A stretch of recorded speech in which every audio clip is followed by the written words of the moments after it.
6363. If you know, you know. But that's the Supreme Court saying, no, sir, you can't do that.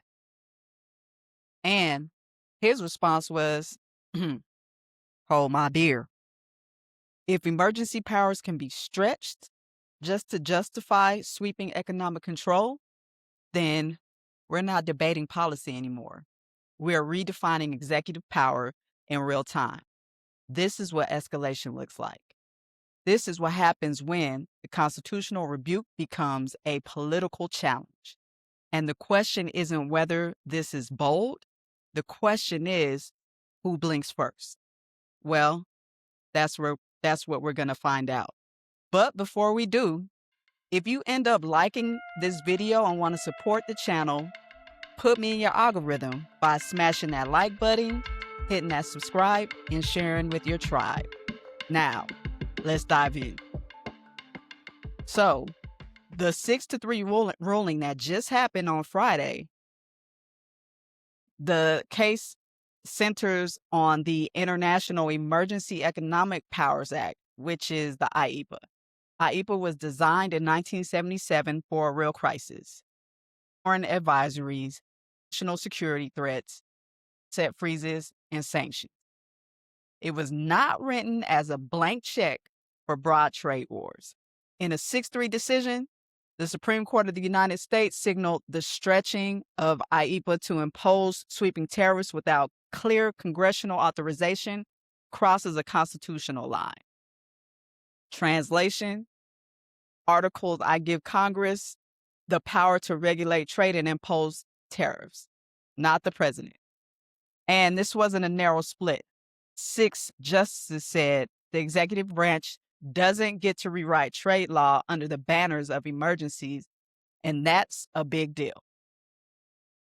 So Trump's response, it's escalated now.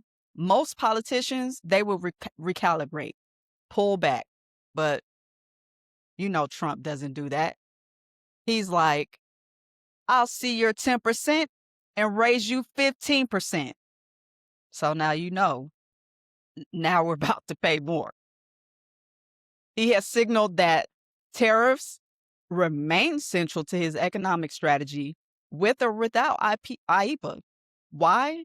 Because the tariffs aren't just policy to him. They're political artillery.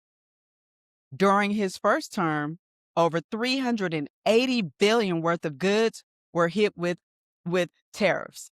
Tariffs on Chinese imports reached as high as 25%. The average U.S. tariff rate jumped from about 1.6% in 2016 to nearly 8% by 2020, the highest level it's been in decades. The primary target, it was China. This wasn't symbolic. This was massive. And now, after the court pushes back, the message isn't retreat. It's find another path for him. So let's talk numbers. According to the multiple economic studies, U.S. importers pay tens of billions annually in tariff costs. The Federal Reserve estimated tariffs reduced U.S. manufacturing employment by about 75,000 jobs due to higher input costs and retaliation. Retaliatory tariffs hit American agriculture hard, especially the soybean farmers. The Congressional Budget Office estimated tariffs reduced real household incomes by thousands of dollars per year on average. Because why? Tariffs are taxes. When a 25% tariff is placed on steel, aluminum, or consumer goods, importers pay it, but the consumers, we're the ones that feel it. In 2019 alone, U.S. customs duties collected jumped over $70 billion, roughly double pre-trade war levels. That's not foreign government paying. That's money coming out of the U.S. economy. Now, supporters argue tariffs reshored supply chains and forced tough negotiations, while critics argue they distorted markets and increased costs without eliminating trade deficits. Both sides claim victory. But here's the key point. the court didn't rule on whether tariffs are good or bad economics. Well, we know they're bad economics.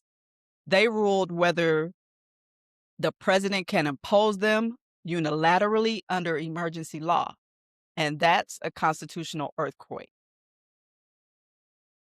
So this ruling fits into a broader judicial trend. The Supreme Court has been skeptical of expansive executive authority, especially when agencies or presidents stretch statutes beyond their emotional scope. And remember, this is a court with a 6-3 conservative majority, including 3 justices appointed by Trump. Yet, even here, the message was clear. If Congress wants sweeping tariffs, Congress needs to authorize them. You don't get to declare a trade deficit and an extraordinary threat and rewrite trade law by proclamation. That's a direct challenge to the idea of strong, unilateral executive control over economic policy. And Trump's response, he's going to try and test the limits again, because he's going to try and keep the tariffs implemented through other sections. So why double down though? Because politically it works. Tariffs are easy to sell. Other countries are ripping us off, he feels.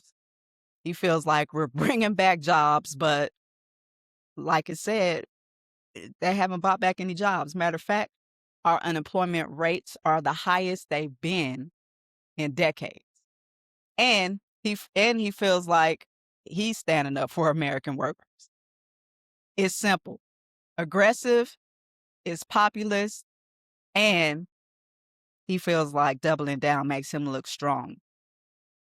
Backing down after the Supreme Court loss would look like a surrender to him. Doubling down, it looks like defiance. And politically, conflict with institutions, courts, Congress, trade bodies has historically energized Trump's base.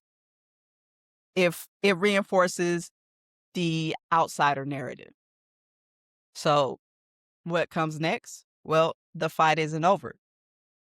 His options on the table are use Section 232, the national security tariffs, use Section 301, the trade enforcement, push Congress to expand authority, or test new emergency interpretations.